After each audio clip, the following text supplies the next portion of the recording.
Every morning, sometime between 5 and 11 a.m., we release our Central Indiana Scoreboard Show. It's a podcast similar to ESPN Radio Sports Center, but focuses on the Pacers, Fever, Colts, IndyCar, and the best college and high school sports coverage in Central Indiana. Please join us for your daily audio sports section. You are listening to the Central Indiana Sports Report's reaction to Thursday's Eastern Conference Finals Game 5 between the Pacers and Knicks with our Pacers guy, Mike Rich, and whoever else decides to join us. You'll probably be able to tell from the music right after this intro whether it's going to be a fun podcast or a not fun podcast. You're listening to the Central Indiana Sports Report with your host, Greg Mengelt.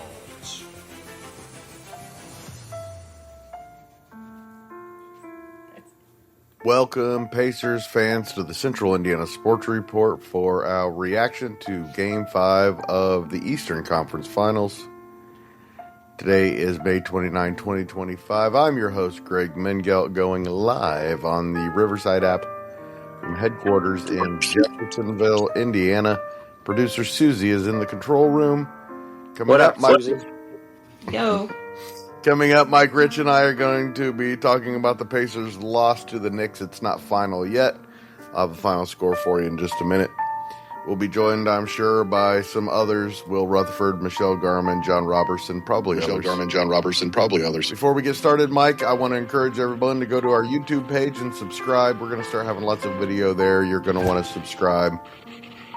The Central Indiana Sports Report experience is just going to keep getting better. And welcome to the Central Indiana Sports Report, Mike Rich. Not the Pacers night. No, not at all. I think we should talk more about what New York did. I mean, I think New York just had a hell of a game. I think they had a good game plan. I think Brunson was unbelievable. Towns was unbelievable. I mean, Towns was injured. He came in. He did what he needed to do. New York did what they needed to do. But again, I think this series is just like the depth of our team. I think that it's, how long is New York going to be able to continue to play to that level? And I think that, Game 6 is, what we were looking at, I think, going into this game, it seemed like. It sure looked like that's what Tyrese Halliburton was thinking about. Yeah. I mean, the production he had was just horrible.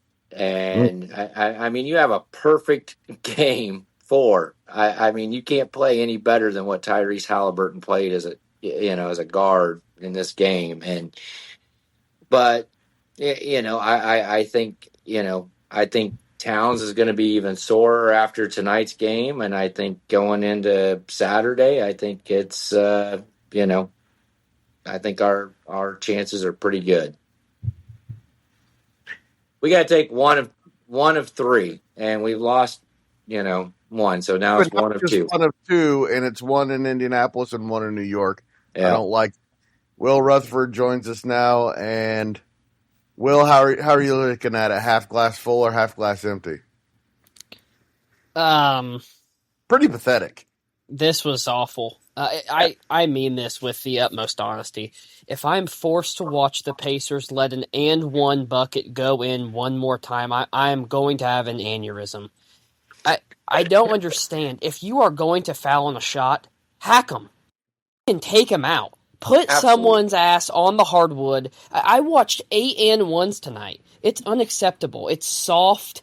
It's lack of focus. It's a lack of defensive getting over and filling holes. I thought that the primary help side defense was actually pretty good tonight.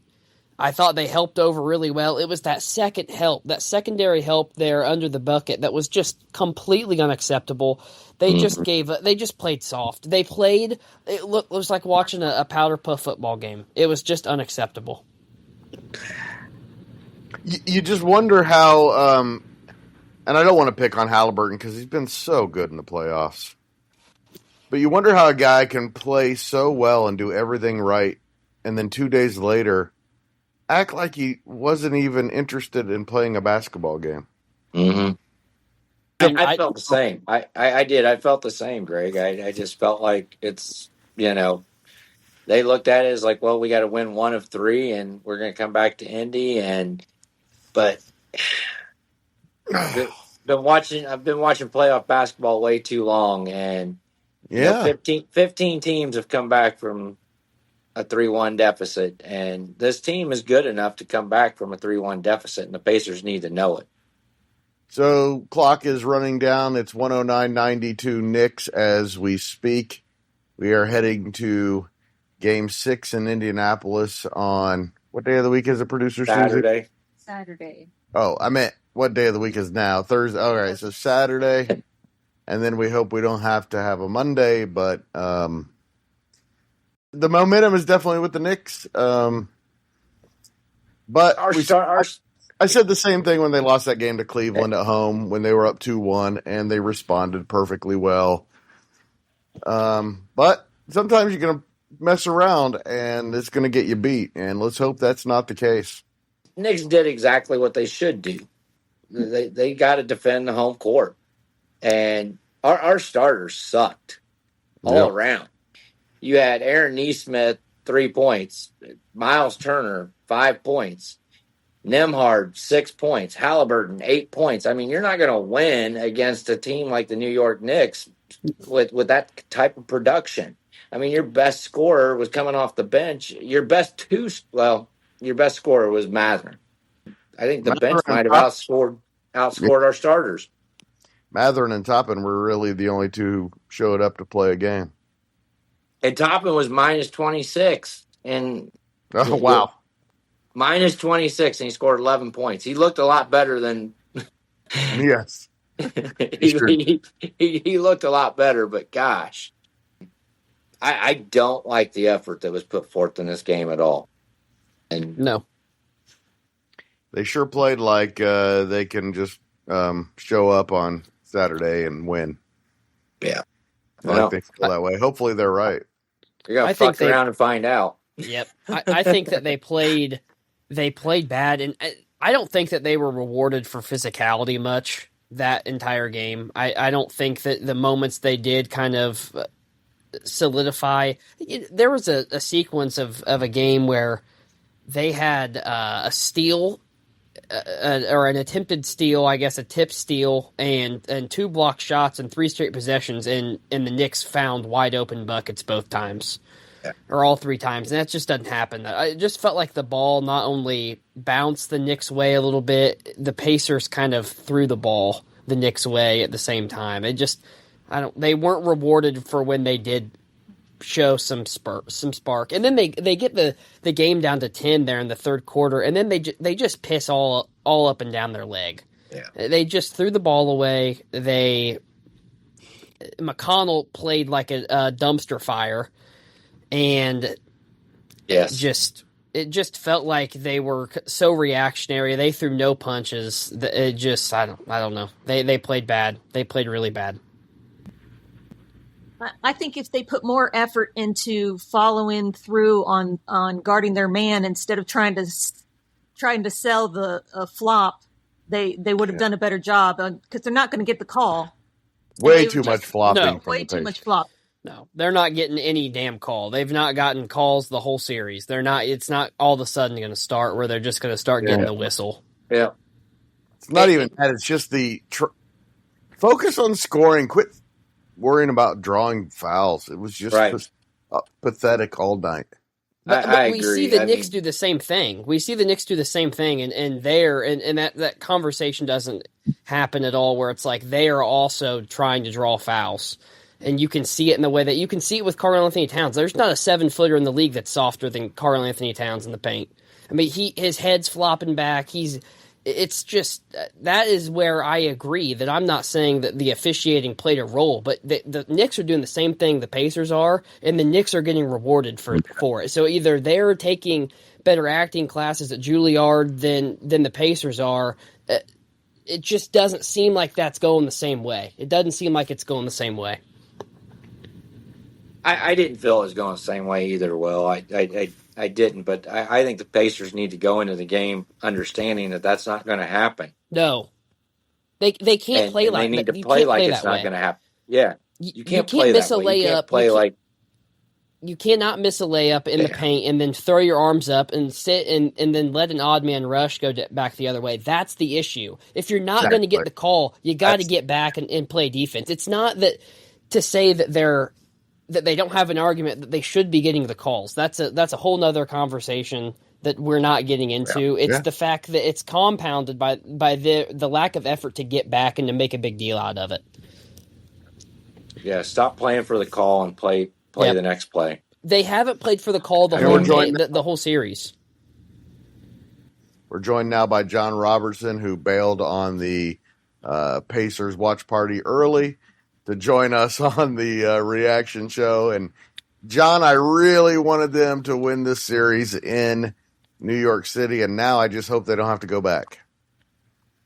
Yeah, I agree. I think that they had a chance tonight to start the night, but they just missed a lot of shots, and they didn't do enough of the right things to make up for the things that weren't going their way.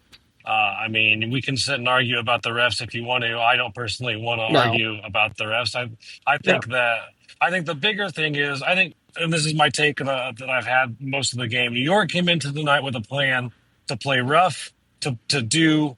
I don't want to say dirty, but some of the shadier, questionable borderline things that you can do in a game. Like I saw Brunson grabbing a jersey on a couple people and they were running back. So they're doing the stuff like that to see what they can get away with.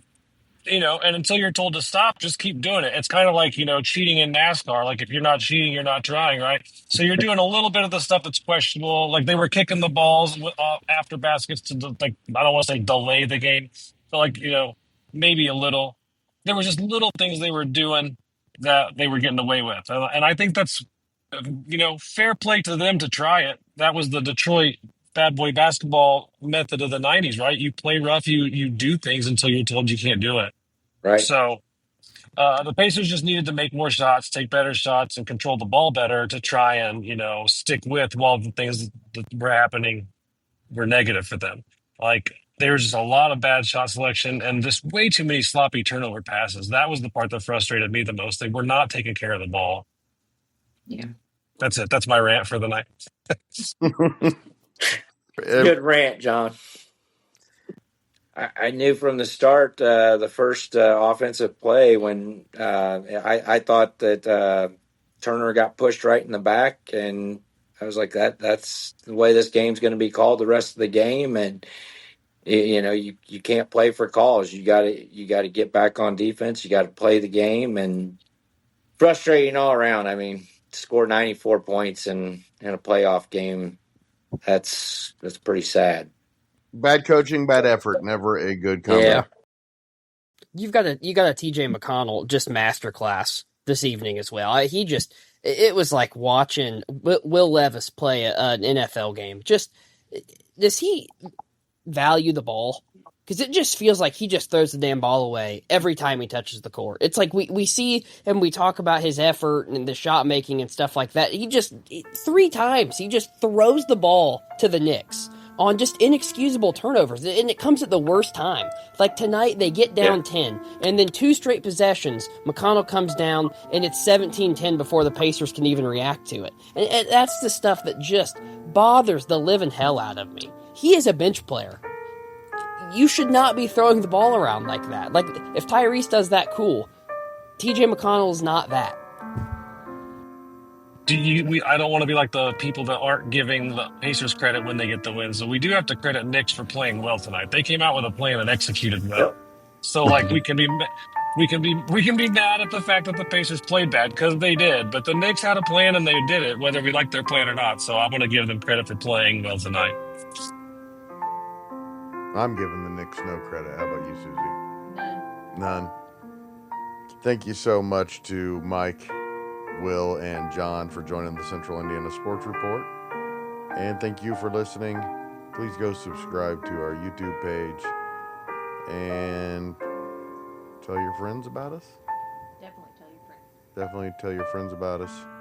We could use the help, and we will accept it.